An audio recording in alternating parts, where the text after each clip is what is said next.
এবাৰ ডিব্ৰুগড় AMCHত প্ৰবঞ্চকৰ টিঘিলঘিলনি প্ৰবঞ্চক দলৰ সৈতে নেক্সাছ ব্লাড বেংকৰ একাংশ কৰ্মচাৰী ৰোগীক পণবন্দী কৰি ধন লৈ উধাও হয় প্ৰবঞ্চকৰ দল তেজ দিয়াৰ নামত ৰোগীৰ আত্মীয়ৰ পৰা ধন লৈ প্ৰবঞ্চকৰ দলে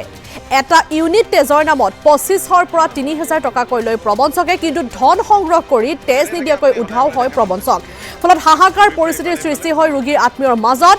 আজি ব্লাড বেংকৰ সন্মুখতে ৰোগীৰ আত্মীয়ই ধৰিলে এটা প্ৰবঞ্চকক তিনিদিন পূৰ্বে ক্ষীৰোদ বৰুৱা নামৰ প্ৰবঞ্চকটোৱে তেজৰ বাবে লৈছিল ধন আৰু আজি আন ৰোগীৰ আত্মীয়ক প্ৰবঞ্চনাৰ চেষ্টা কৰাৰ অভিযোগ উত্থাপন হৈছিল এই প্ৰবঞ্চকটোৰ বিৰুদ্ধে হাতেৰোতে কৰায়ত্ব কৰি প্ৰবঞ্চকটোক উত্তম মধ্যম সোধাই একাংশই গতাই দিয়া আৰক্ষীক অৱশেষত ডিব্ৰুগড় আৰক্ষী উপস্থিত হৈছে আৰু ইতিমধ্যে প্ৰবঞ্চকটো যেহেতু গ্ৰেপ্তাৰ কৰিছে আৰু ডিব্ৰুগড়ত AMCHত এয়া কোনো নতুন ঘটনা নহয় ইয়াৰ পূৰ্বে এনেধৰণৰ ঘটনা পোহৰলৈ আহিছিল ডিব্ৰুগড় AMCHত পুনৰ প্ৰবঞ্চকৰ টিঘিলঘিলনি পৰিলক্ষিত হৈছে প্ৰবঞ্চকৰ দলৰ সৈতে নেক্সাছ ব্লাড বেংকৰ একাংশ কৰ্মচাৰীও ব্লাড বেংকৰ কৰ্মচাৰী যেহেতু এই সমগ্ৰ ঘটনাত জড়িত হৈ আছে ৰোগীক পণবন্দী কৰি ধন লৈ উধাও হৈ প্ৰবঞ্চকৰ দলটো তিনিদিন পূৰ্বে অনুৰূপ ঘটনা সংঘটিত কৰিছিল আৰু আজি পুৱাৰ ভাগতো আহিছিল এইটো প্ৰবঞ্চক স্থানীয় লোকে প্ৰত্যক্ষ কৰি উত্তম মধ্যম সোধা ইতিমধ্যে আৰক্ষীক কটাই দিছে এই প্ৰবঞ্চকটো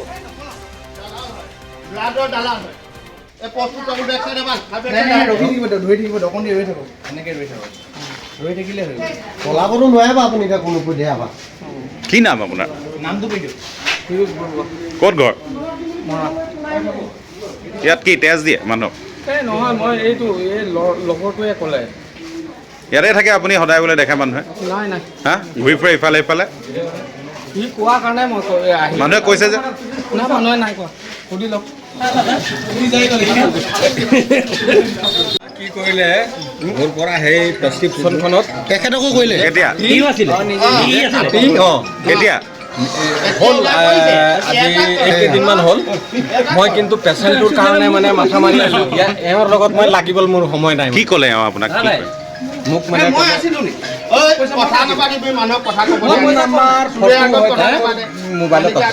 কি কৰিলে দাদা আপোনাক এওঁ মানে ব্লাড দিম বুলি ক'লে ব্লাড দিম বুলি ক'লে আৰু তেনেকুৱাতে মই ক'লোঁ আপুনি ব্লাড দিব মোৰ ঘৰুৱা মানুহ হয় বলক মোক যাব দিয়া নাই